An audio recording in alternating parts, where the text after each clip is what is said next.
రంగారెడ్డి జిల్లా షాద్నగర్ నియోజకవర్గంలోని కేశంపేట మండలం సంగెం గ్రామంలో జరిగిన బోనాల వేడుకల్లో పోతురాజు వేషధారణకు సంబంధించిన వివాదం చెలరేగింది. పోతురాజు వేషం ధరించిన వ్యక్తి నుదిటిపై సంప్రదాయ బొట్టుకు బదులుగా బీఆర్ఎస్ అని రాయడం భక్తులు, గ్రామస్తులు అభ్యంతరాలకు కారణమైంది.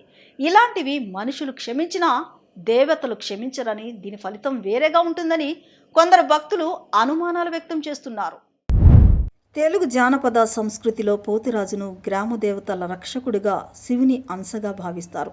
మహంకాళి, ఎల్లమ్మ, పోచమ్మ వంటి గ్రామ దేవతలకు సోదరుడిగా కొలిచే పోతురాజు పాత్ర బోనాల ఉత్సవాల్లో అత్యంత పవిత్రమైందిగా భావిస్తారు. అలాంటి దైవ స్వరూపానికి రాజకీయ పార్టీ పేరును జోడించడం సంప్రదాయాలకు విరుద్ధమని పలువురు భక్తులు ఆవేదన వ్యక్తం చేస్తున్నారు. గ్రామాల్లో కుల, మత, రాజకీయాలకు అతీతంగా నిర్వహించే బోనాల పండుగను రాజకీయ రంగుతో ముడిపెట్టడం మంచిది కాదని గ్రామ పెద్దలు అభిప్రాయపడ్డారు. ఇలాంటి చర్యలు భక్తుల మనోభావాలను దెబ్బతీసే అవకాశం ఉందని, భవిష్యత్తులో ఎవరు ఇటువంటి చర్యలకు పాల్పడకూడదని సూచిస్తున్నారు. పవిత్రమైన బోనాల వేడుకలను రాజకీయ ప్రచారం వేదికగా మార్చడం, వాటి ఆధ్యాత్మికత, సంప్రదాయ విలువలను కాపాడాలని భక్తులు విజ్ఞప్తి చేస్తున్నారు. ఇలాంటివి మనుషులు క్షమించినా దేవతలు క్షమించరని, దీని ఫలితం వేరేగా ఉంటుందని కొందరు భక్తులు అనుమానాలు వ్యక్తం చేస్తున్నారు.